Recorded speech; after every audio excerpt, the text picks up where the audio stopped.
Good afternoon, one and all. As we have had a short break, just a couple of sessions only we have missed. It's just you could take it as a recap or revision time so that you're all up to the mark.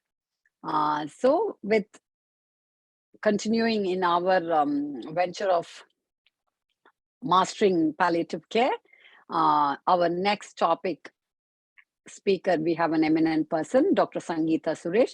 Warm welcome to you, who is the organizational affiliation at Pallium India Trivandrum. And her main interests are community home-based palliative care and pediatric palliative care, which is something essential and need some expertise to manage. Warm welcome to you. And we are eagerly waiting to know more about gastrointestinal symptoms. Thank you, ma'am. Thank you for the lovely introduction. Welcome. And thank you, Sri Priya.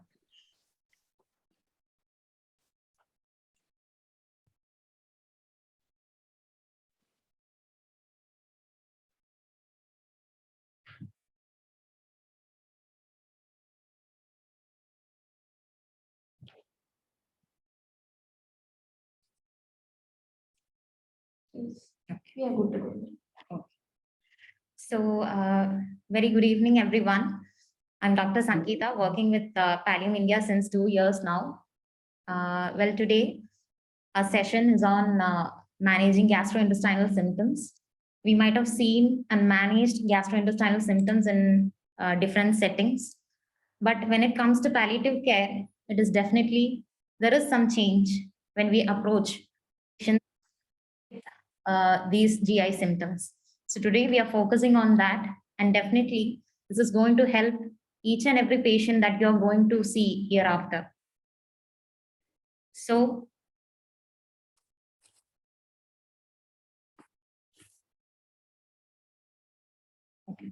So the main objective of the session is to identify the common gastrointestinal problems in palliative care and how we are going to manage these symptoms.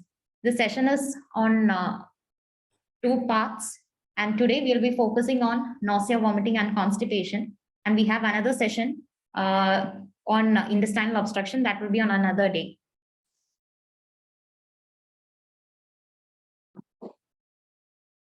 Okay, before we enter into the session, I think we should have a case scenario so that you'll understand the depth of the condition.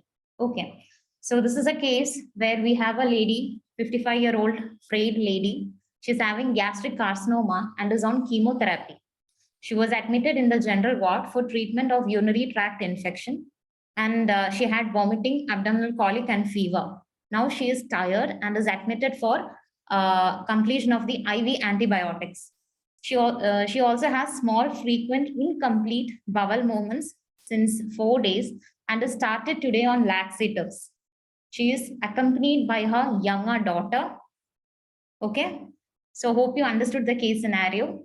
Now, what do you think is the issues here? You can use the chat box.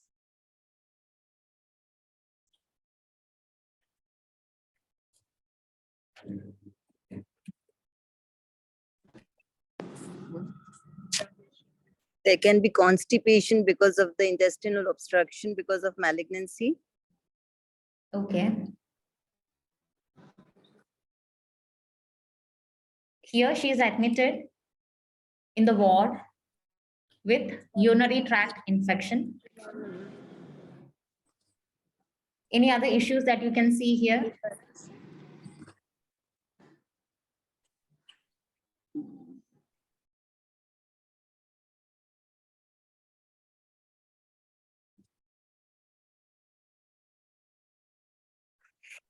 Immunosuppression Complete because of bowel chemotherapy.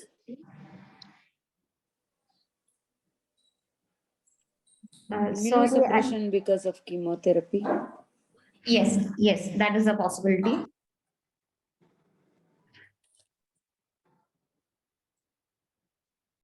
Yes, she is having vomiting, abdominal colic, fever. There are so many issues, mainly gastrointestinal symptoms that you can see in this case. So this may be the way that a patient is presenting to you. So This was a general, I just wanted to give a brief idea how the patient is presenting. At the end of the session, we'll come back to the same case where we will discuss, where after the session, you will have some more idea like what is the issue here and how we are going to investigate and how you are going to manage it. Okay, we'll come back to this. Now, what is emesis or what is vomiting? It is a biological defense mechanism or the way how the patient is going, mechanism to remove the toxic or harmful substances from the body after ingestion. That means the food which we eat and then it is being thrown out. The food is being thrown out. Okay, that is body's biological defense mechanism. And it has 3 phases: nausea, retching, and then you vomit. All right. So what is nausea? Nausea is an unpleasant sensation of the imminent need to vomit. Here you have that sensation. You may get sweaty, tachycardic, that unpleasant feeling you have. But here there is no vomiting. That is the initial sensation that you're having. Something is going to happen. I feel like vomiting. This is what the patient says. Now, vomiting, it is actually the process. The food that you have ingested is being thrown out. It is a forceful expulsion of the gastric contents through the mouth associated with contraction of the abdominal and chest wall musculature. Understood? Okay. Now, what is retching? Retching means it is a spasmodic respiratory movements against a closed glottis with contraction of the abdominal musculature without expulsion of any gastric contents. You're just going on feeling like you are nauseated and you try to vomit, but the gastric content is not going out.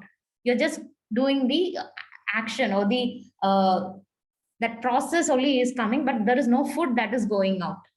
But in vomiting, the food or the gastric content is being thrown out.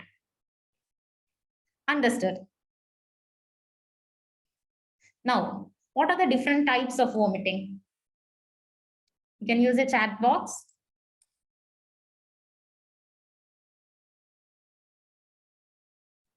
Types of vomiting. What all types have you heard of?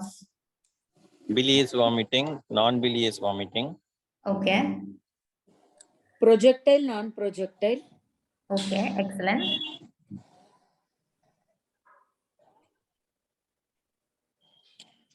Have you heard of Hematemesis. hematemesis? Yes. That is Hematemesis. blood. That is the person is vomiting blood. You say it as hematemesis. Excellent. Post-tussle vomiting. Yes, you have a continuous cough and after that you start vomiting. Yes. Okay. Now, we have acute type of vomiting. Acute means it is occurring within few minutes to hours of resolving in 24 hours, especially when a patient is on chemotherapy, like platinum-induced, platinum-containing chemotherapy, cisplatin, all those things. No, when the patient is on chemotherapy, there is acute vomiting. Maybe on the time itself, when you start giving chemo itself, the patient may start vomiting. That is acute type of vomiting. Now coming to delayed vomiting. Here what happens is after 24 hours, once the patient is given chemo, when he goes back home and then he starts vomiting. It can occur from 48 to 72 hours following chemotherapy and it can last up to 6 to 7 days. This is called delayed vomiting.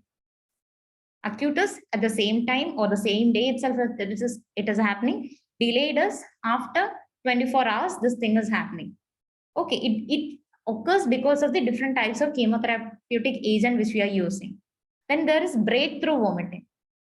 It is occurring despite antiemetic treatment. That means if a person we are giving Perinom, we're giving it in a BD dose or maybe TID dose. So once you give it in the morning and the evening, also you're giving it and then it is being controlled. But suddenly the person starts vomiting in the afternoon also. This was not there previously. And this is called breakthrough vomiting. Understood? Okay. Next is refractory vomiting. It is continuous vomiting. No matter whatever antiemetics you give, the patient is going on vomiting. So it is a unmanageable with current antiemetic regimen. That is refractory vomiting. Now we have anticipatory vomiting. Here what happens is, today the patient had chemo and he started vomiting on the same day itself. Then again, he's having chemo after 2 days. So before he gets the chemo itself, he starts thinking of this thing. The thought of getting chemo itself is triggering his vomiting center and he's feeling like vomiting. This is anticipatory. It is a conditioned response prior to chemotherapy. Understood? Okay, so these are the different types of vomiting which you see when a patient is on chemo. So here we are having an entire session, as I said, on vomiting. Why is it that we are focusing this much on vomiting and we are trying to understand vomiting this much? Projectile vomiting. Yes, doctor. That is like, why are we focusing on vomiting this much?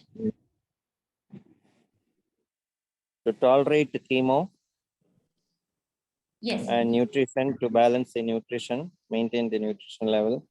Okay. If Even it's with not the controlled, drugs it like will lead to morphine and electrolyte imbalance opiates also. which we use, there will be associated, it will exacerbate the vomiting sensation.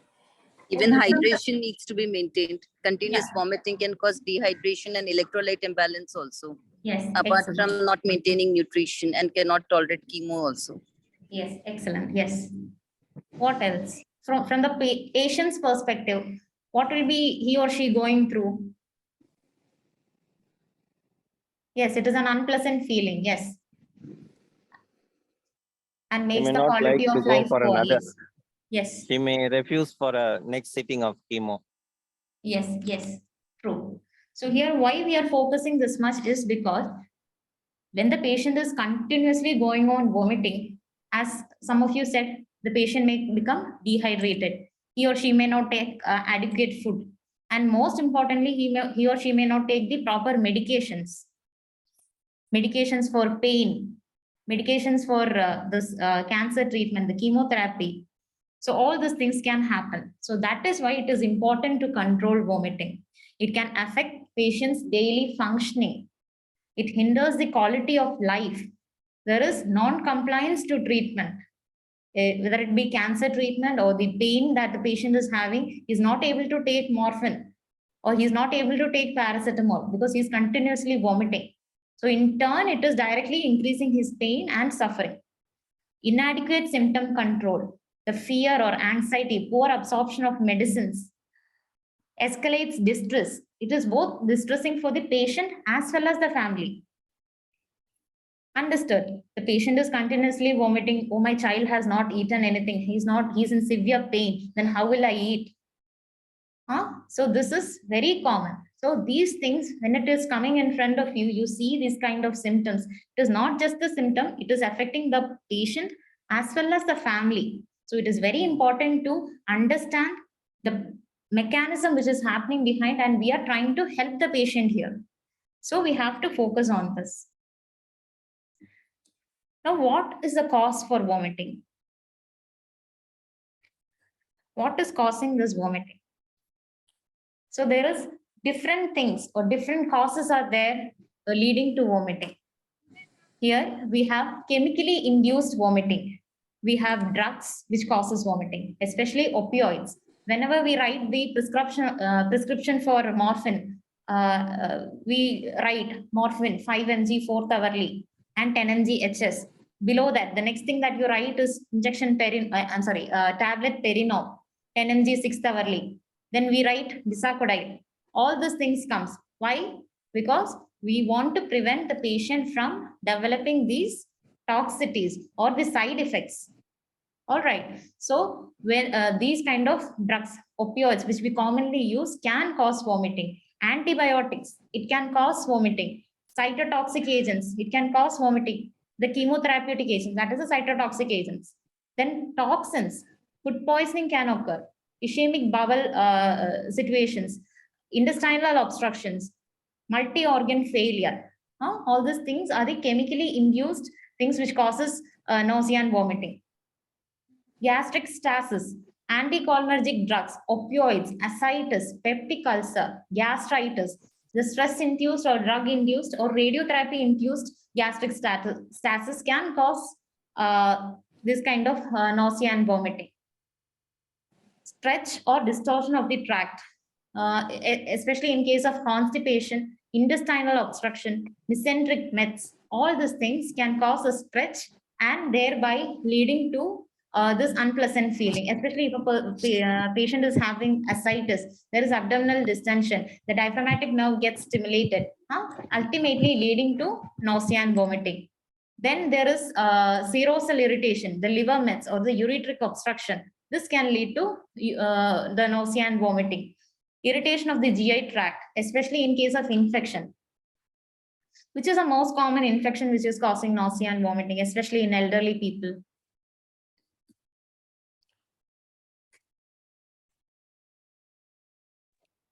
Most commonly, when we go for a home care, an elderly person complaining of vomiting, nausea and vomiting. UTI? Excellent. Yes, the patient will be having UTI, which is quite often missed in an elderly. So maybe he may not have any abdominal pain or fear, but he'll be having nausea and vomiting. So these things should be kept in mind when you see a patient. So infections or the use of NSAIDs can also cause nausea and vomiting. Raised intracranial pressure, especially in case of brain mets or cerebral edema or any space occupying lesion or intracranial bleeds or any infections. These things, meningitis, etc., can cause severe nausea and vomiting. The patient will be having sometimes refractory vomiting. All right. Then movement associated, especially when you go to a hilly area. What happens? Some people develop nausea and vomiting, isn't it? So it is because of the vestibular stimulation. And also recently, very recently, yesterday, we had a patient who came to our OPD with renal cell carcinoma. So he is continuously on our care, but he was complaining of severe vertigo. Severe vertigo. So we were constantly going on taking the history. I couldn't find any particular thing. But ultimately, I saw him cleaning his ear with his little finger. And there was a big nail in that also. And he was going on doing it. And I asked him, why are you doing this? Because I feel something is there and I want to, he has that habit of doing it. Then what I did, I got a doubt. I immediately took the otoscope and started checking his ear. And what I could see was his eardrum was really edematous. He was going on doing this and this eardrum was in a very, it was swollen and there was edema in it. And finally what happened was I asked him to stop doing it and we gave a ear pack and everything. And we also gave him a dose of Vertin. And now today when we did a phone call, he is much better. So when we are focusing on all those things, now these things should also be kept in mind. It can be something very basic. So vestibular stimulation, this is also very important, or vestibular disorders. The person, what is BPPV? BPPV?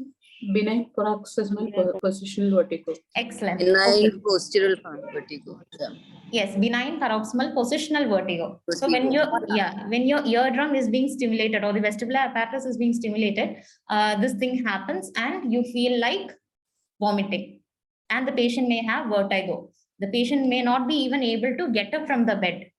It will be that severe vertigo.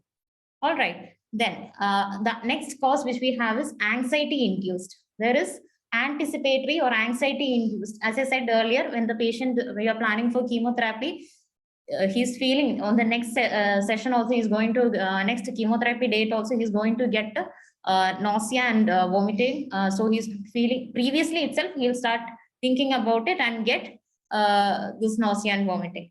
Then environmental factors. What if the patient is given food in a very, the patient himself is having a very foul smelling, fungating wound and you're trying to feed him. Will he be able to take food? He'll not be able to take food because of the surrounding smell is very bad. Or what if he's in the ward and there is a lot of patience, and something is triggering, or some kind of foul smell is there in the ward, and you are asking him to take the food, he's not able to take. So these kind of environmental factors are also there.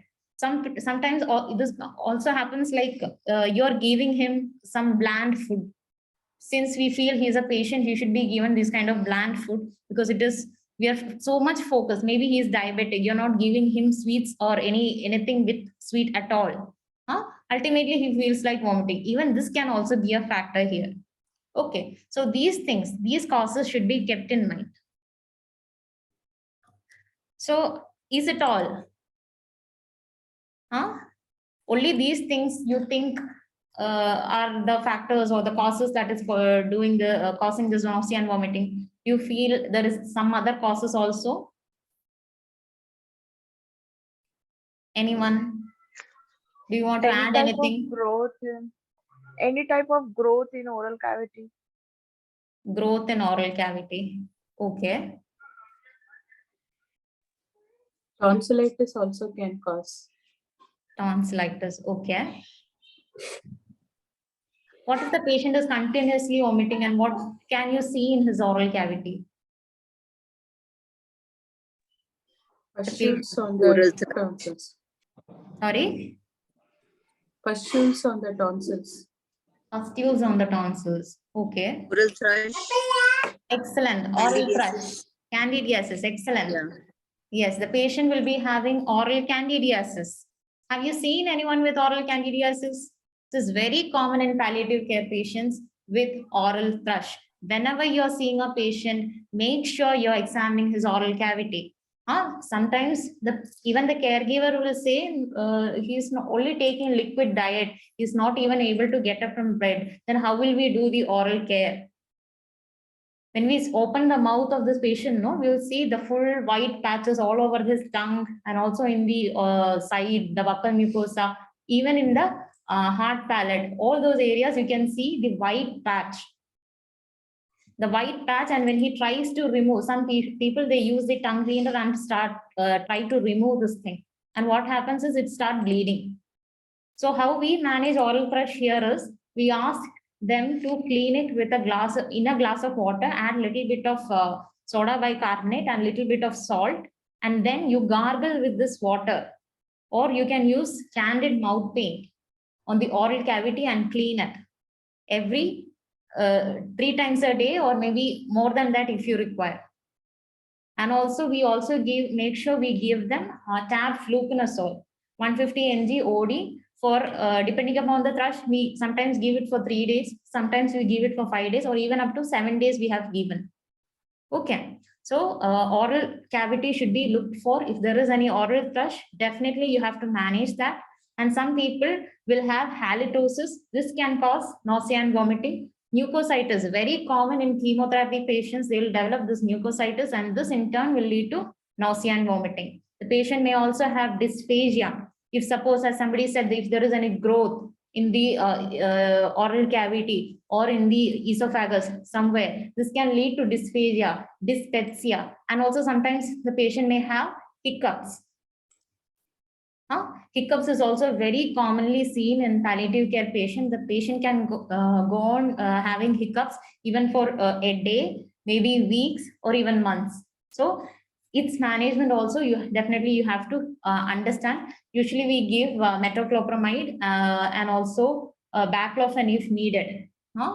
So these things should be kept in mind. So not only the chart which I showed you, not only that, these things, the oral thrush, halitosis, mucositis, dysphagia, dyspepsia, and hiccups, these things can also cause vomiting, and this thing should also be kept in mind.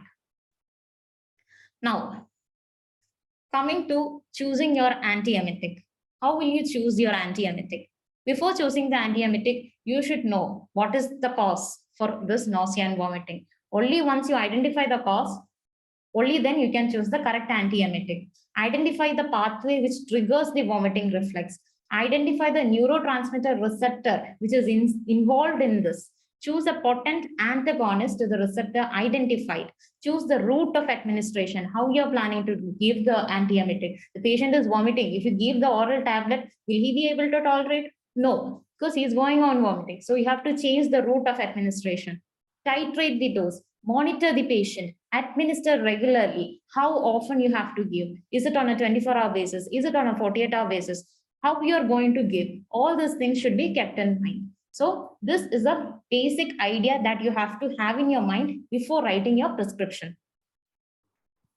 Now, what is our objective? Why we are doing all this? It is to reduce or stop the frequency of vomiting, to establish compliance to the treatment. What treatment? Chemotherapy. It can be pain medications. All those things to establish the compliance to that. To administer oral medications, to improve the quality of life. So that is why we are doing all those things. So when it comes to management, always correct the cause. It can be non-pharmacological measures, dietary modifications, and block the receptors at various sites. That is your pharmacological modification. Okay, whatever it is, before you write the medicine, the non-pharmacological measures and the dietary modifications should be given the first priority. Okay, it is easy to write the medicine. Okay, you go take this medicine, everything will be okay. No, your work is not over there. You have to say, clearly convey regarding the non-pharmacological measures and also regarding the dietary modifications. In non-pharmacological measures, avoid situations which induce nausea and vomiting. If it is at home, if there is some, if at home, if there is any unpleasant surrounding or an unpleasant situation, or if he's in the hospital, his ward, if he's not comfortable at the ward, make some arrangements for that. Or he himself is having a fungating, foul-smelling wound, treat that thing. All those things should be kept in mind and avoid situations which is inducing nausea and vomiting. Calm, reassuring environment should be there. There should be always fresh air around him so that he feels okay. Nurse in the upright position. Whenever you're trying to feed him, he should be in a sitting position. If it's a bedbound patient, he should be in an upright position. Okay, next comes the good oral hygiene. As I was saying, there can be oral thrush, mucositis, or halitosis. In order to avoid all that, you should give proper good oral hygiene. Control the malodor. The patient may be having a colostomy or a fungating tumor, or maybe a decubitus ulcer. All these things should be taken care of. And also you have to use suitable distractors. Distractors means like, suppose a patient is having chemotherapy. When the patient is going on to chemotherapy, we have the TV screens, or sometimes you can give the magazine in order to distract his thoughts or something like that. For that, usually we have self-hypnosis, progressive muscle relaxation techniques, biofeedback, or systematic desensitization. These are the common techniques which we use for distraction. Or even you can ask the help of a psychologist who can help the patient in getting this kind of there, because they are more experts in this field. Okay, more useful in this distraction technique is more useful in anticipatory vomiting and can be used alone or together with the antiemetic drug. Enhance the feeling of control. They'll have a enhanced feeling of control and reduces a feeling of helplessness. Now, what dietary modifications will you say them? We'll say we should give frequent small feeds and consume during mainly in the daytime instead of giving a large amount of food at night, which is commonly seen. Maybe the patient is alone at home at night, the caregiver comes from work and then they feed him properly. These things are very common. At last, what happens is the patient starts vomiting. So such situations should be avoided, or we can advise if some other thing can be arranged for the patient in order to give the food. And also we have to avoid fatty, sweet, spicy, or carbonated drinks. Along with that, eat foods that are easy on the stomach and easily digestible. So these are the dietary modifications which we commonly advise. Next, I would like to ask you a question. What if the patient is on Ryl's tube? Will he vomit? Is there any chance a patient is on Ryl's tube and Still vomit. he can vomit? Okay. Can vomit. Yes. So there are chances that he can vomit. So what is a complication which is going to happen next? Aspiration. Patient will aspirate. Yes, the chances of aspiration is very high. Always when the patient is in Ryle's tube, make sure he is in an upright position and feeding in a Ryle's tube. We usually say every 2 hourly, approximately 150 to 200 ml. Don't give more than that. And you feed him and be in that position for at least half an hour to 1 hour. Be in that position. Only then make him lie down. This is what we usually say. If there is a chance of aspiration or if the patient is continuously vomiting also, what we do is we reduce the feeding time as well as the amount of feed. These things should also be kept in mind. Even though the patient is in the Ryle's tube, there is chances of vomiting. If he vomits in that case, the chance for aspiration is also very high.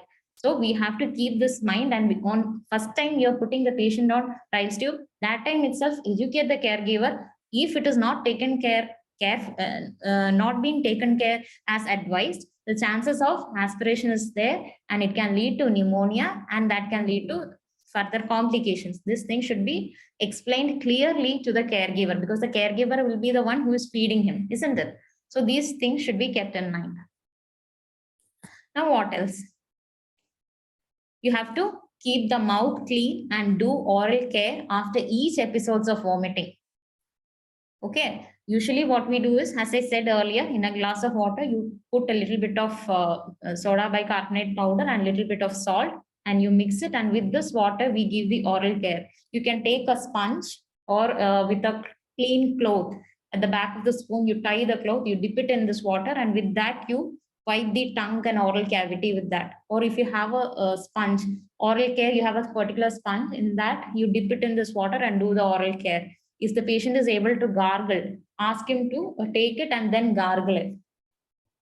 All those things can be said. If the, if the thrush is so high, the oral candidiasis so much is there in the oral cavity, on the palate, everywhere it is there, means you can also use the candid mouth pain, and also you can use antifungals like fluconazole.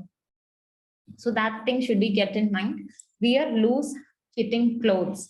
The patient should not feel very, congested in that. His clothing should be very loose and he should be in a fresh air with a fan or an open window.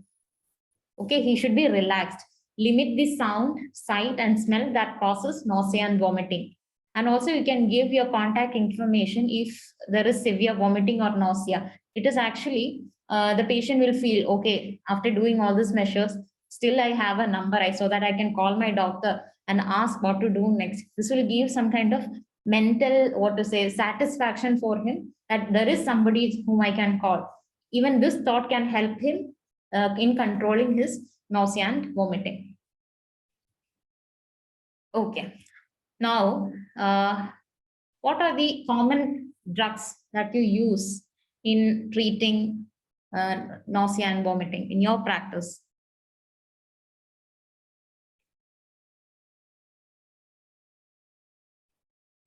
Ondansetron, granisetron, metoclopramide. Okay. Sometimes even Dexona. Okay. In refractory cases. Okay. How do you decide which antiemetic to be given on this condition and which not to be given in this condition?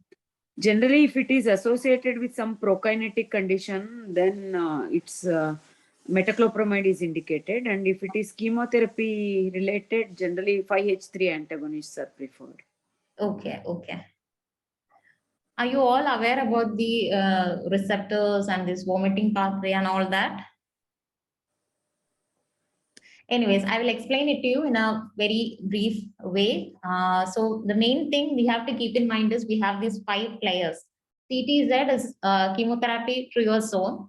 You have the gut where you have lots of receptors there. You have your vestibular nucleus where you have a lot of receptors, and cerebral cortex, and everything. All those things will come and act on the vomiting center, and that in turn causes the this nausea and vomiting.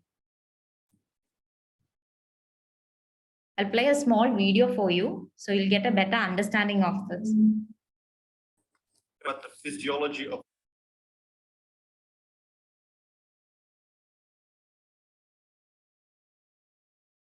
Okay.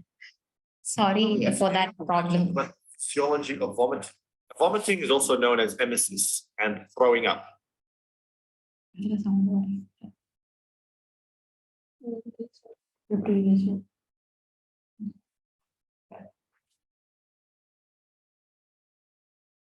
And it is a in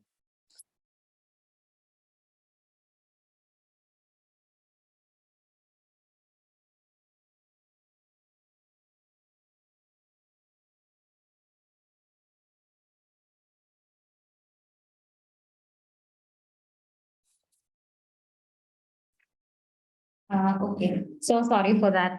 Actually, that video was a very good thing where you could see the receptors where they are, how it is in turn connecting to the vomiting center and causing this emesis.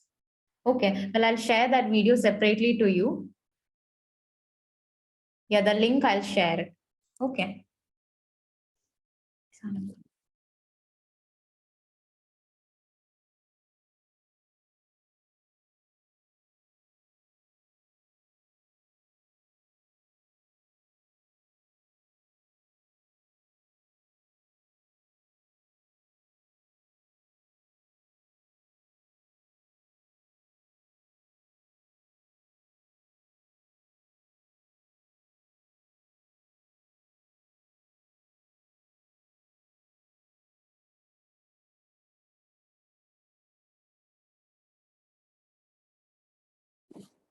Okay, so we have, as we were saying, we have main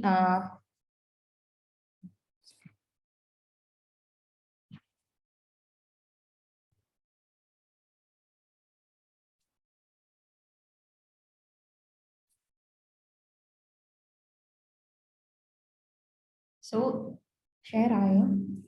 Share.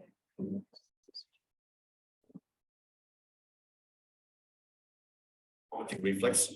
We need to So we have our receptors in the gut wall. We have the serotonin receptors, area prostoma or the chemotherapy trigger zone, where we have the dopamine, serotonin receptors. In the cerebral cortex, we have the, again, we have the GABA receptors, the 5-HT3, and also in the vestibular nuclei. When all these things get stimulated, and this in turn send signals to the vomiting center, and then we have this vomiting. So here, when we choose a antiemetic, we have to know what is causing this emesis. In mostly we have anticholinergics, neuroleptics, prokinetic agents, and we have histamine receptors, where antihistamines, where we block them, and then also we have the serotonin antagonist. So anticholinergics, we have hyoscine butyl bromide, which is an antispasmodic as well as anti-secretory. It is a very useful drug, especially in case of continuous vomiting and also in intestinal obstruction. We can give hyoscine butyl bromide. You have norepileptics, chlorpromazine, trifluoropromazine, all that, which is also very commonly lead to blockers.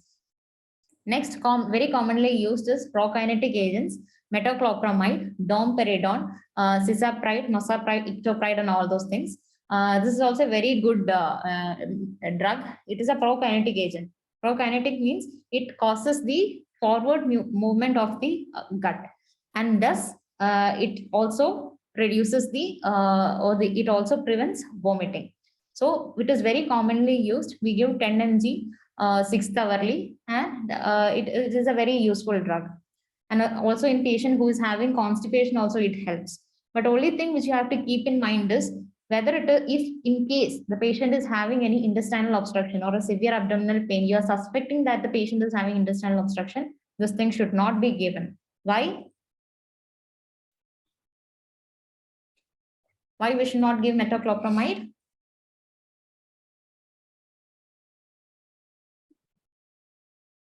In case of intestinal obstruction, why It will don't cause further It can loss cause of motility of the perforation. gut. thereby worsening the intestinal obstruction? Yes, yes, true. So it can cause increase in abdominal pain. Already there is intestinal obstruction and you're giving this metoclopramide, it will cause this prokinetic action will come, and this patient will have what severe pain, and also it can even lead to perforations, rupture. All these things can occur. So we don't prefer metoclopramide. Once you give metoclopramide and see the patient is developing all those things or not. If he is developing, you stop it then and there, and you switch to another antiemetic. Usually what we give here is hyoscine butyl bromide. All right. And also you have antihistaminics. This is also very commonly used antiemetic. We also give it in patients with chemotherapy. Then we have 5-HT3 antagonist, ondansetron, very commonly used. This thing is also something which we can give in case of intestinal obstruction, where the patients, this is totally opposite action. If you're giving a prokinetic, you cannot give ondansetron or the anisette. Why? Because it causes gastric stasis. So this has opposite effect. So we don't give this. So this thing should be kept in mind. And also the other thing which you have to know is adjuvant antiemetics, which commonly, previously one person was saying we can give dexamethasone. Dexamethasone is also a very common drug which we give in patients, especially if you think there is a tumor which is causing this vomiting, or maybe the patient is having cerebral edema or intracranial pressure, or if there is any space occupying lesion. All these things can cause a stretch, or there is peritumor edema. If you're suspecting this is a peritumor edema that is causing this vomiting, you can give dexamethasone, especially in liver mets and all, where the capsule is stretched. There you can give dexamethasone. It is found to be very effective. And also you can try benzodiazepines like lorazepam. You can give it as orally or sublingually also. And also this ondansetron, there are films or the sublingual preparations are available where you can keep it in the mouth. That film, it is available in different flavors also. Okay. And also if it is refractory vomiting, the patient is going on vomiting, you're trying different antiemetics, still the patient is going on vomiting, you can also try haloperidol, because haloperidol is an antipsychotic. It is not commonly seen in other general practice, but in palliative care, we prefer giving haloperidol in a very small dose, and it has a good effect in the patient. It helps in controlling the vomiting very well. All right. And also studies have shown that olanzapine again, here it is an antipsychotic, atypical antipsychotic, and we can give it in a dose from 5 to 10 mg per day by mouth. This is also commonly we are giving in refractory vomiting and all that. And as I was saying, corticosteroids, these medicine, it helps in relieving the peritumor edema, thereby decreasing the frequency or preventing vomiting. Octreotides, these are also anti-secretory, but the problem with this thing is it is very expensive. So we can try using hyoscine butyl bromide or the buscopan. Then cannabinoids or benzodiazepines are also other common things which we can use in case of continuous vomiting. Okay. Then the route of antiemetic. As per the patient's condition and preference, the patient is continuously vomiting, you are not able to give oral. So again, you go with IV preparation or subcutaneous preparation or continuous subcutaneous infusions, where over the by the clock you set it in the syringe driver, the amount that you have to give to the patient, and then you keep it. Once it is set, the medicine will be delivered according to our setting.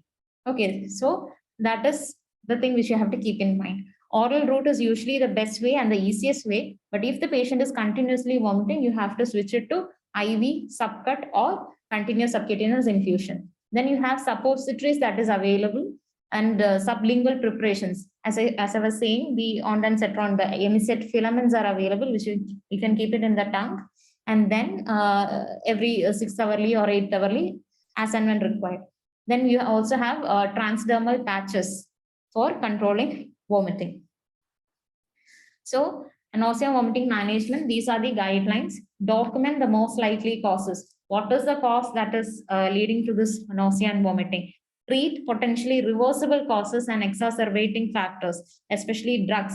Check in your prescription. You have written morphine. Have you prescribed any antiemetic along with that? If it is not given, give it. Usually we give Perinom for first 3 days. After that, the patient gets settled with morphine.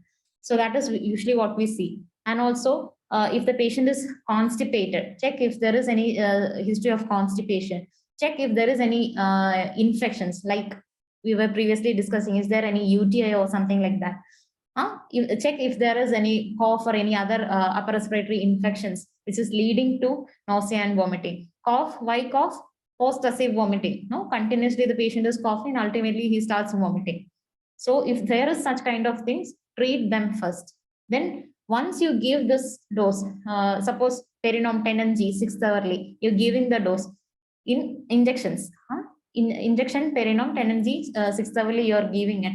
And then check after 24 hours if it is controlled or not. If it is not controlled, that means there is some other cause, or you have to add some other antiemetics along with this to control his vomiting.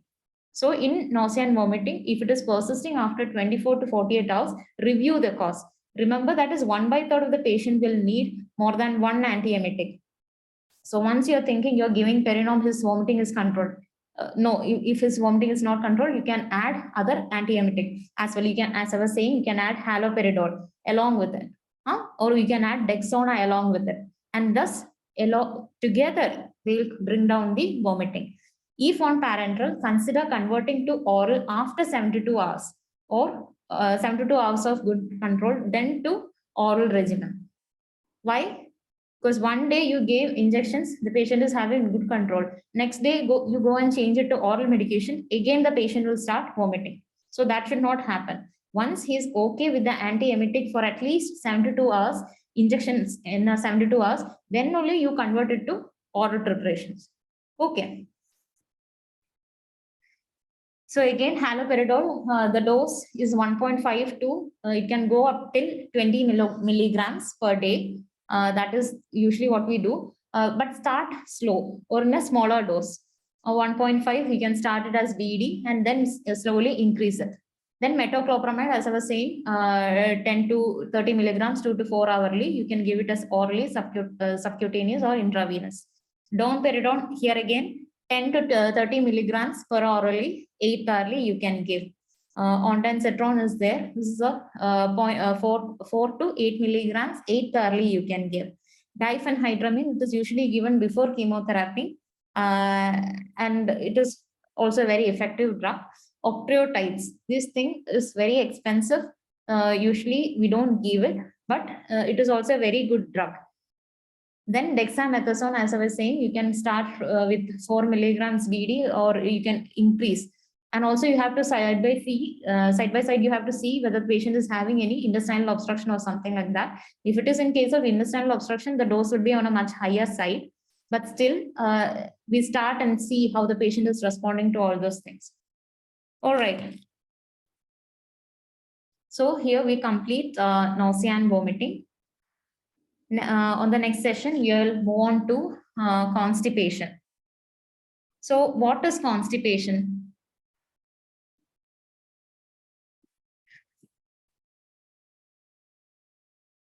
Anyone? 10 minutes.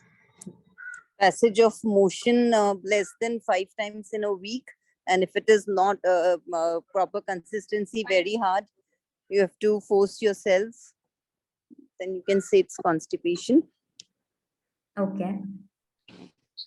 Actually, constipation is a very, very common problem, not only in case of palliative care patients, but others also. But very are, what to say, they are reluctant, or they feel ashamed to talk about it even. So in palliative care setting, whenever the patient comes to us, around at least 25% of patient will be constipated. So make sure in every visit when a patient is coming to you, ask how their bowel movements are. Okay, sometimes as ma'am was saying, maybe 5 times a week, or maybe not passing stool for more than 3 days. All these things are textbooks knowledge that we are having. But depending upon the patient, ask him what his normal is. All right, like maybe he is normally passing stool only once in 3 days. That is his normal maybe. But it may be not normal for us. It can be different. So constipation here, we should what we are trying to learn in this half is what is constipation, why it is important, what is causing this constipation, and how do we assess it and manage. So constipation means it is difficult or painful defecation and is associated with infrequent bowel evacuation and hard feces. It is a subjective feeling, how it is different from their norm. This thing is very important. Around 45% of the palliative care patients who are coming to us for the first time itself, they will be constipated. Now, what are the common symptoms? Feeling of incomplete evacuation will be there. There will be a bloated feeling. The patient will be having nausea and vomiting. Sometimes the patient presents to us with abdominal cramps or pain, bowel obstruction. Sometimes they come and say there is diarrhea. In medical terms, it is actually overflow diarrhea, and sometimes the patient may have urinary retention. Have anyone heard about overflow diarrhea?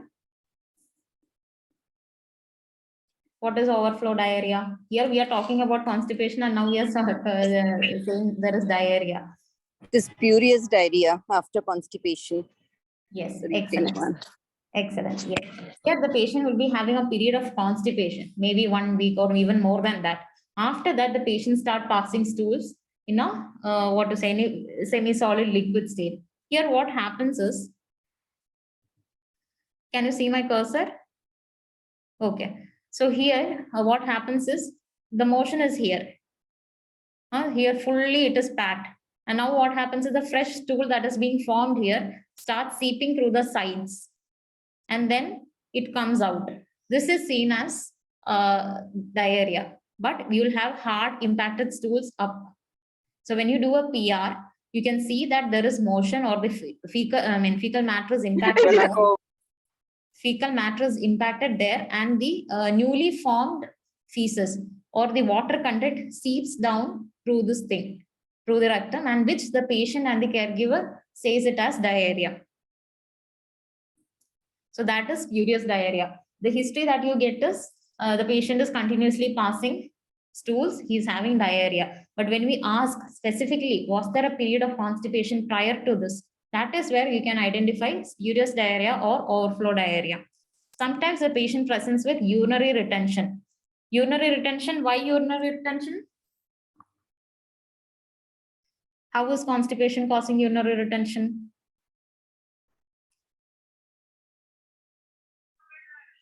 Same nerve supply is there. Nerve supply. Okay. So here what happens is the rectum, it compresses on the urinary bladder, and this can lead to this urinary retention, especially if it is a bedbound patient. The bedbound patient, he is not able, we have catheterized the patient. We have catheterized him, and now we have this history of there is urinary block. The caregiver will call us saying that the patient is having urinary block. Please come and change the catheter or do something. So when we go there, we can see that the catheter is blocked. And when we take this history, and we come to know that the patient is constipated and not passing stools since weeks. And then we do a PR, and we come to know that there is fecal impaction. And once this fecal matter is removed manually, and then we give a enema and all that, the bowel opens, and then the urine starts flowing clearly. Okay, so these are the common symptoms which the patient presents with. So always keep in mind the patient can present with incomplete evacuation, bloated feeling, there can be nausea and vomiting, abdominal cramps, bowel obstruction can be a feature, sometimes overflow diarrhea or urinary retention. Now coming to the causes. Most commonly opioids and antidepressants, anticholinergics, antiemetics, antacids, somatostatin analogs. These are the pharmacological causes which causes constipation. Now coming to metabolic, we have dehydration, hypercalcemia, hypokalemia, uremia. All these things can cause constipation. Diet, poor appetite, low fluid and fiber intake can cause constipation. Environment, very important factor, because hospitalization, inability to attend to the call. So what if suppose as we said in our case also, we said no, there is only a daughter there to take care of the mother. So she is not able to take the patient to the toilet and make her pass the motion and all that. So these things, the environmental factors, or what if the patient is in a general ward and she's not feeling like using the common toilet there. So all these environmental factors can also lead to constipation. Neurological problems, malignant spinal cord compression, sacral nerve infiltration, all these neurological problems can cause constipation. Structural, pelvic tumors, radiotherapy-induced fibrosis, pain in the anorectal conditions, intraluminal obstruction. See, suppose the fecal matter is so hard, it is difficult to pass through the rectum. And what happens is, when the patient is trying to pass, small fissures can occur. So passing motion becomes so painful. So he stops trying for passing motion itself. So these things should be kept in mind. So at this time, you have to add stool softeners. We'll come to that. Now, structural, we said about that. Others like depression, weakness, immobility, inactivity, sedation, age, all these are also factors which causes constipation. So why are we concerned about this, that the patient is not passing stools? Why we should keep in, why we should worry that constipation is something which why we should be treating it? Because in advanced diseases, it can cause colicky abdominal pain. The patient may have anorexia, nausea and vomiting, urinary retention, anxiety, confusion and delirium in elderly. Very common in elderly. If you see a patient, especially in ICU settings, the patient is there in the ICU, suddenly he starts having so much delirious things and all that. When you come and see, when you ask the history, the patient has not passed stools since he's admitted in the ICU. So once his constipation is relieved, the patient slowly becomes okay and his delirium comes down. This is very common presentation. And also I said opioids can cause constipation. How is morphine or the opioids causing constipation? Here what morphine does is it decreases the propulsive intestinal activity. So when the intestinal activity decreases, what happens is there is additional time for reabsorption of water from the fecal matter. And it also causes inhibition of the secretomotor neurons, and it leads to less fluid from entering the gut. Okay, so the water reabsorption is also more, and there is inhibition of the secretomotor neurons and less fluid enters the gut. It reduces the sensation of rectal distension and leading to fecal impaction. This is how opioids causes constipation. Now, coming to the assessment, always keep in mind and ask the patient what is normal for the patient when you're assessing the patient. So we say today he hasn't passed stools, we can't say it is constipation. For him, maybe it is once in 3 days, it is normal for him. So assess what is normal to the patient, the frequency, amount, consistency, is it blood stained or not? When was the last bowel movement for him? Is the patient experiencing any abdominal discomfort? Is there any cramping, nausea or vomiting, or excessive gas or rectal fullness? These things should be asked for. Does the patient regularly use laxatives? What medication are the patients on? Very, very important. Definitely ask the patient, is there any other drug that you're commonly usually taking, in order to know if that is a cause for constipation. Is the constipation a recent change? How was it previously and how is it now? What is the type of diet the patient on? Sometimes what happens is the caregivers come and say he's only taking little bit of rice, or maybe soups or something like that. Only water, we put some glucose powder in that, and he's only taking all those things. And how will he pass stools? How will he pass motion? He's only taking water.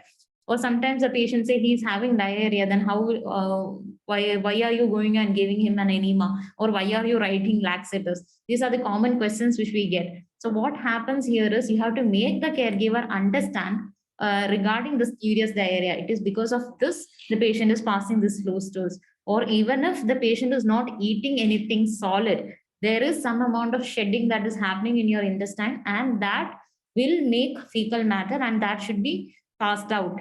That should be explained to the caregiver. All right. Now, this is the Bristol stool chart where you can show it to the patient and ask him what type of motion he is passing. Sometimes he may not be able to describe it in words, but he can definitely show you what type it is. Okay. Now, coming to the management, here again, correct the correctable. You should judiciously use the laxatives. We'll talk in detail regarding the laxatives. Improve the general condition, and there should be symptom control. Encourage activity. If he's able to do something on his own, definitely ask him. In elderly and all, no, even if they're able to walk around, but they may have a little bit of inhibition, saying that they don't want to go for anything, or they don't want to walk, or they don't want to do anything at all. If it is a bedbound patient, definitely you can't make him walk, but still you can change positions every 2 hourly and do some kind of activity, or give passive range of movements for him, do some physiotherapy. All those things can help. And also in fiber in diet, it is actually a bit, fiber sometimes can increase the stool bulk, and it helps in easy passage of stools. Now, coming to non-pharmacological management, daily assessment is very much important. You educate the caregiver, check if he is passing stool daily. If not, all this can occur. Educate the caregiver as well as the patient, and improve mobility, access to toilet facility. If he's in this room and the toilet is in another room, he's not able to walk till there, then what can we do? We can provide a commode chair inside the room. Okay, so he can use that. That kind of accessibility to the toilet is also very important. Prompt response to the patient's call. This is also very important. If the patient is feeling like passing motion now and there is nobody at home, and what he does is he is not trying to pass motion hereafter. And this can in turn lead to fecal impaction or the constipation. Privacy should be there. Diet and fluid intake should be advised correctly. Attention to other symptoms should also be there. Okay. Now coming to rectal examination. What is the normal rectal examination finding that you can see? How do we say it is normal?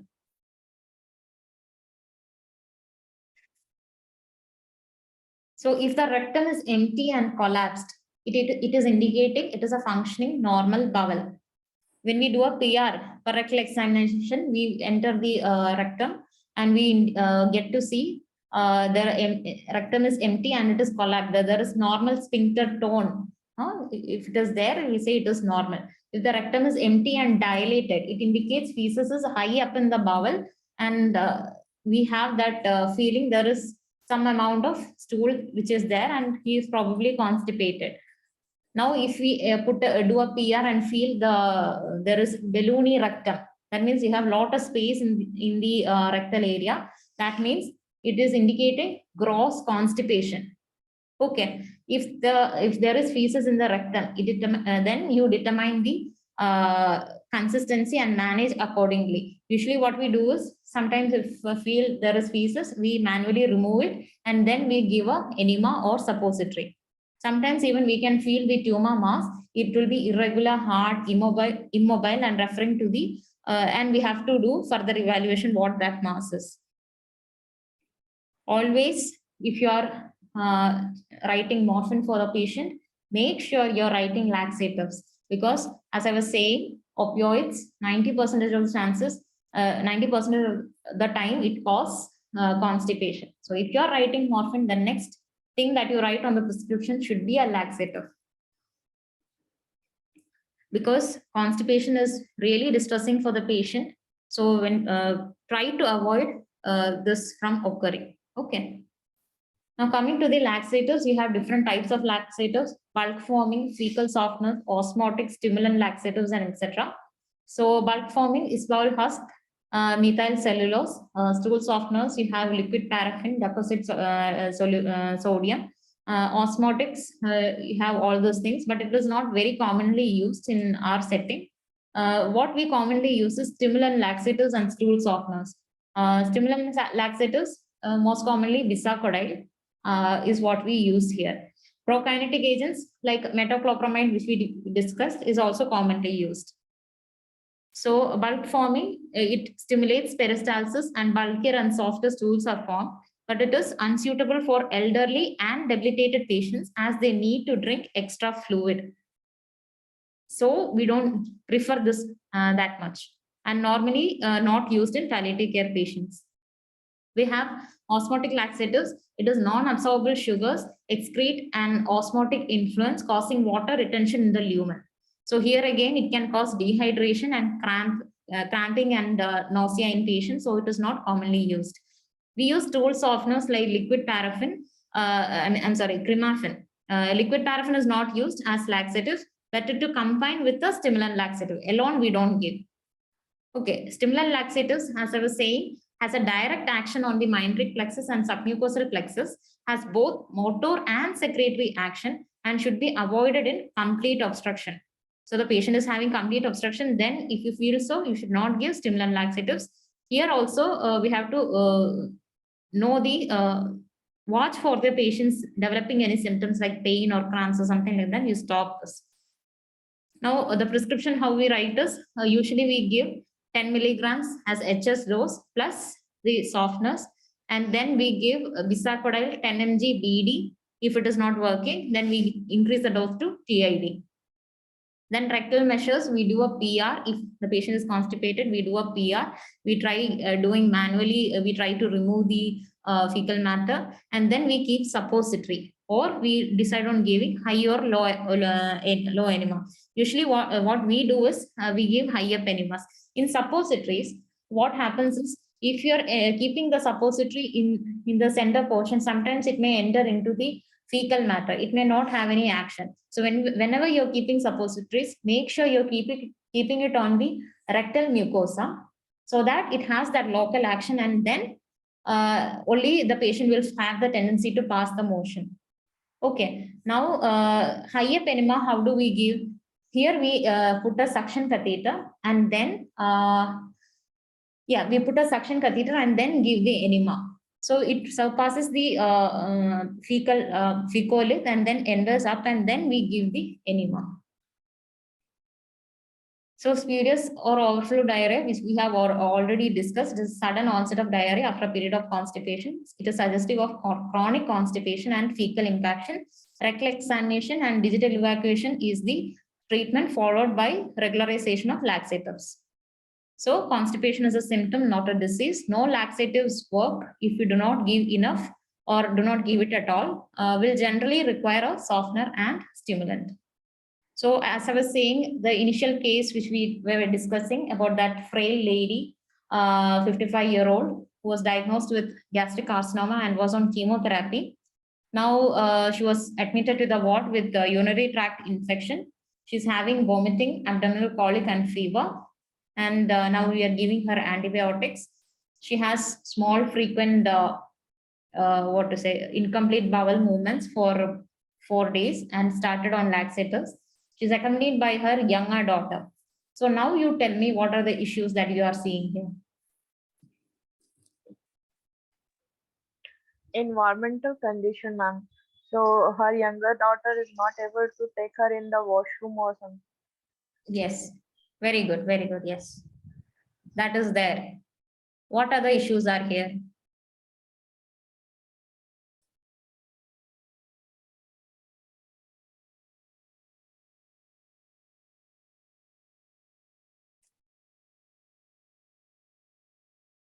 See, the patient is having gastric carcinoma and is on chemotherapy. So this can also be causing, yes, this can also be causing nausea and vomiting. So if she is continuously vomiting, if you want, you can stop the chemotherapy for a few days and see if she's improving it or not, along with giving antiemetics. Okay, what are the investigations that you prefer doing here?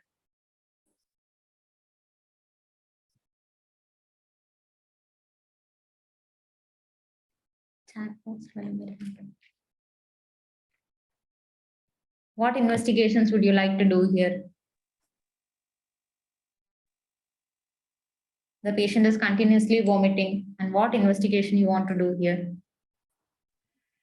First check the Serum oral electrolytes. cavities. Yes. Serum electrolytes.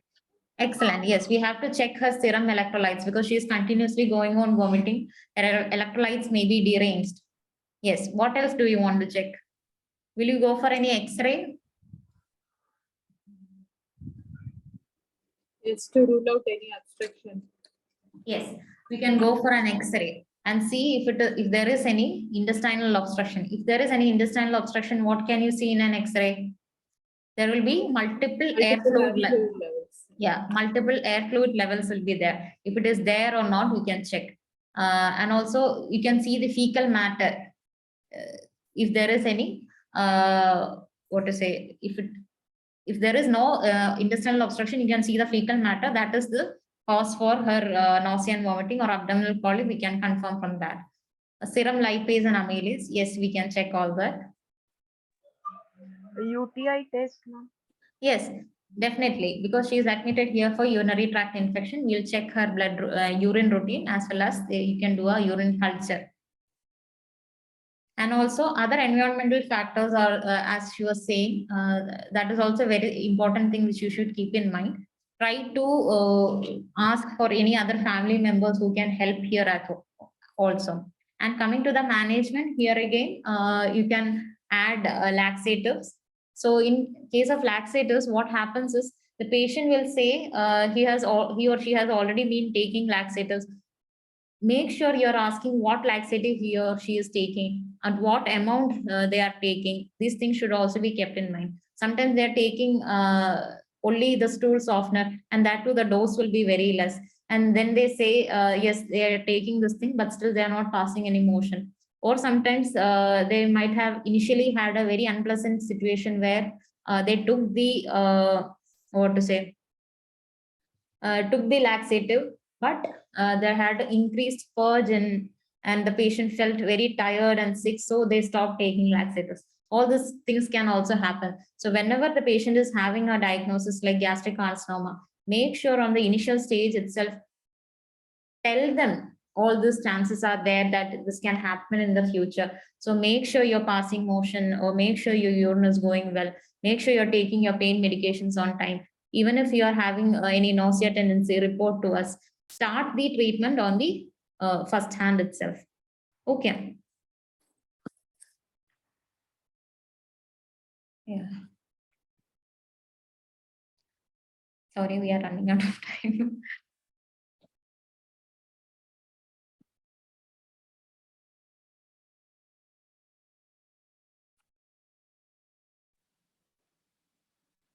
Thank you, Dr. Sangeetha, for your excellent presentation. I hope you're completed. Is that right? Yes, ma'am. Yes. See, the time factors are, this is something everyone may think it is very trivial, but as palliative care physicians, when we see patients, these are very important. And as a take home from your detailed explanation, I would say, especially when you're prescribing morphine, prescribing an antiemetic to make sure that they don't stop taking morphine. This vomiting and nausea can put off people from taking the medication. So the antiemetic helps there.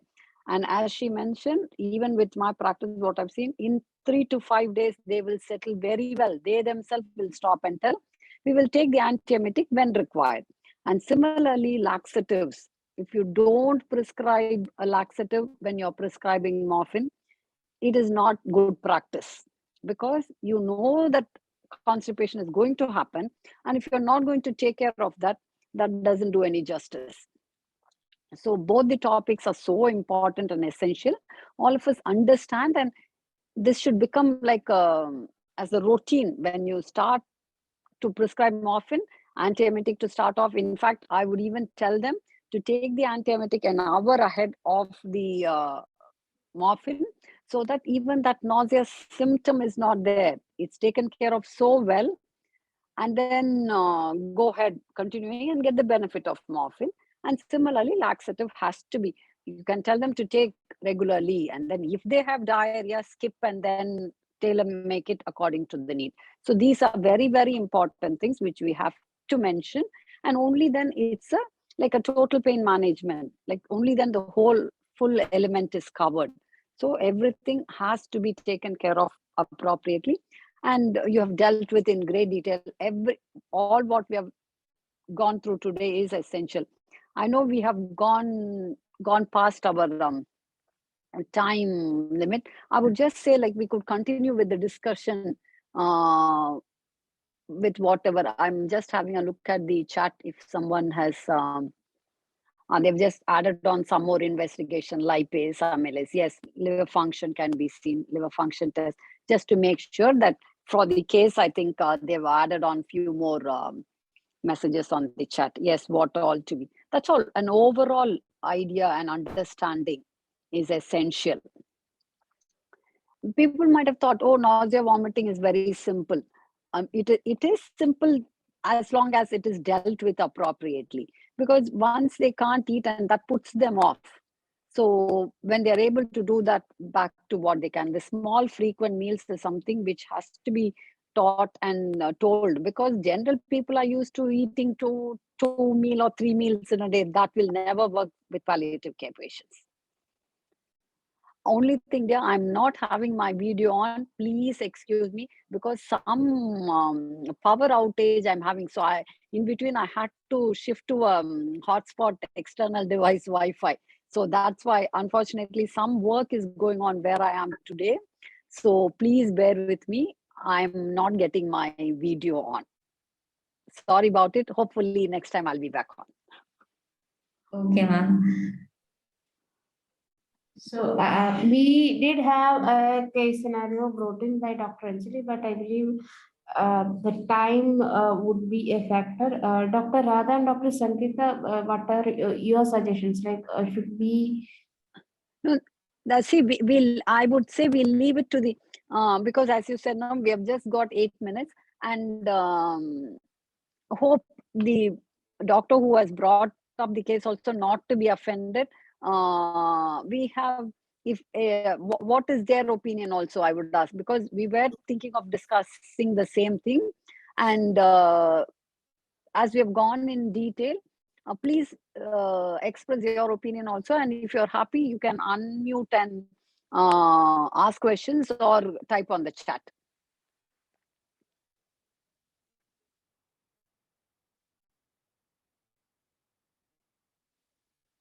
Dr. Anjali, would you like?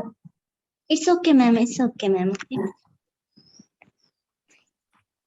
Sorry, Anjali. Thank you, dear. The thing is that in Anjali, the main thing was vomiting, nausea and vomiting is what we were trying to explain. Thank you, Anjali, for being generous. And the thing is that that was in your case also mainly to go along with that, how to deal with it. Anything specific you would like to ask or add on?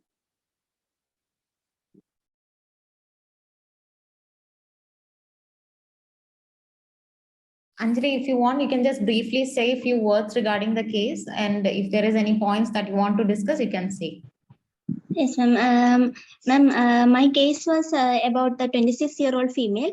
She was diagnosed with stage 4 small cell carcinoma lung, and she was on chemotherapy. After the 4th cycle of chemotherapy, she developed malignant spinal cord compression, and she was admitted, and she was given palliative RT to the spine.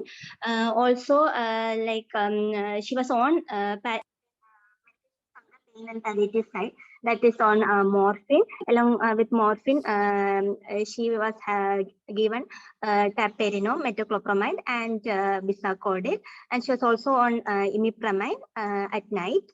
During the course at the hospital, she developed nausea and vomiting. So it may be due to the opioid induced nausea and vomiting, and she also had abdominal distension.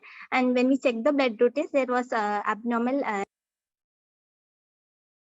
the abdomen to rule out the intestinal obstruction, and we found out liver mets. So maybe the nausea and vomiting could be due to the liver mets. It may be due to the opioid induced, and she was also having a decreased food intake. So maybe due to gastritis, and she also was anxious about her disease. Then we gave injection. She was managed with 5-HT3 antagonist, and she was also given high dose steroids. She was also having a history of, she also gave a history of 3 days constipation. So this may be due to, she was confined to the bed because she had bilateral lower limb weakness due to the malignant spinal cord compression, and she had decreased food intake, and it may be also be due to the opioids she was using. So she was already on bisacodyl. We added syrup lactulose also, but the constipation was not relieved. We gave an enema, but it was not relieved, and hence later on a manual evacuation was given. Okay. Thank you, Anjali. That was a good case. Here, I think the discussion points here, what we have is, it is regarding her nausea and vomiting, and how we could treat her constipation. She was on laxatives. We added stool softeners. Still, she couldn't pass stools, and what we did was manual evacuation. Always ask, if you're going for any home care also, make sure your team, you yourself also can do, or you can ask a sister who is helping you to do a PR and see how the rectum is. If it is balloony rectum, it is most probably a fecal impaction, or it is suggesting chronic constipation. And you can do rectal examination. You put a suction catheter and give higher enema. I hope that is clear. The suction catheter, no, the common suction catheter, what you're using, you insert it, lubricate it well, and then insert it, and then you give a phosphate enema. Usually in our setting, we give phosphate enema. We give 2 phosphate enemas together. We don't usually recommend soap and water enema at home, because that way or the technique that they're doing is different, and it may not have any proper effect. So what we do is, we go home here and we do this high-up enema, or you can give direct enemas. The problem with direct enema is there can be fecal impaction, and that thing gets stuck there, and it only has that local action. It may not go higher up. That is why we prefer giving high-up enemas. And also, when you're saying the caregiver to give suppositories, make sure they are keeping the suppository touching the rectal mucosa. If they simply keep it on the fecal matter, there is no action that is going to happen. So make sure it is kept properly. They'll be saying they are keeping the suppository, still the patient is not passing any stool. But may ask them whether they are keeping it properly or not. How we say is, if this is the rectum, we ask to keep it in a V-shaped format. You put the glove, you insert the suppository through the rectal mucosa on one side, and then you insert the second one to get better action. We ask 2 suppositories to kept in 2 directions. Okay. And also this laxative that you're giving, make sure they're taking it properly. Once they start taking it and they have continuous purging of stool, they stop taking this laxative. That should not happen. Say them it occurred because there was a lot of stool that was collected there. That is why it went. But after 1 or 2 days, you give a break and then see if he's passing stool properly or not hereafter. Thank you, Sangeetha. The importance of suppository positioning and placement, I was supposed to tell that ahead. That is very, very important. As what you said, we used to tell them specifically as you instructed and demonstrated. That is what we also used to do. Explain to the patient, because that touching not the mucosa, it will not do any purpose. So they may be thinking, they may be doing it not in the right way and not getting the benefit. So thinking it's not working. So basically, it's not made to do the job properly. So please take time to explain that if you want your patient to be benefited from that. And especially, see, many times the patients are not coming, they are not able to come, they are immobile. So either the home care team goes and explains and demonstrates, or if the carer is coming, we have to take the time to explain to them how it has to be done. And high anemia also, it works. Whenever the home care team goes, this is what they do, and that gives the patient so much of relief. So these are all practical issues which the patient is the beneficiary. So only then we will know. So instructing properly is very, very essential. And as I said, once again, take home from today's session, I would say, understanding the importance of nausea, vomiting, prescribing something appropriately, taking care and giving importance to the laxatives, and then managing and telling them first if you understand it, and then you can explaining to the patient. Many times this small frequent meals is something they might not have known. Once you say that, they'll say, oh, is this the issue? Then we will work around. I would say just give something, some liquid once in 2 hours, nutritive liquid, all that you instruct them, they'll be happy because they're willing to do. Only thing they need to know what and how it has to be done. Anything else on the chat? Just let me have a look. No, not.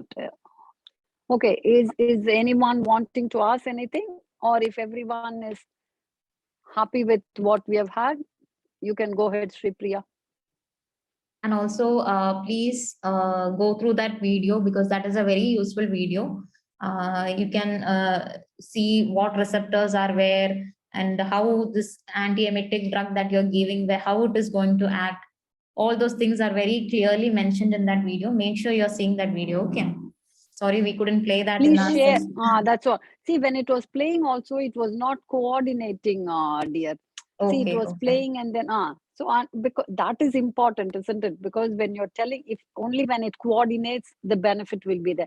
But even when I was seeing, that was not there. But many times when you have this audio video type of things, we do have some glitches during these presentations. So don't worry about it. Cipriya, if you could share the link to everyone. When we come back to our next session, people could say if they were able to, or if they've had any difficulty, we can sort that out. Sure, ma'am. Sure, we'll do that. We'll ensure that the link is shared today itself. Thank you, Dr. Sangeetha, for joining us for the evening and walk us through that wonderful session. Hope everyone had some knowledge to take home with that session. So we will be having the continuation of the GI symptoms, second part, with the focus on bowel obstruction on coming Monday. So with that note, this is Sri Priya along with Dr. Radha Venkateshan and Dr. Sangeetha Suresh signing off from the Tips Eco Hub. See you on Monday with the next session. Till then, everyone, take care. Bye-bye. Thank you, Sangeetha, Dr. Sangeetha, and see you all once again.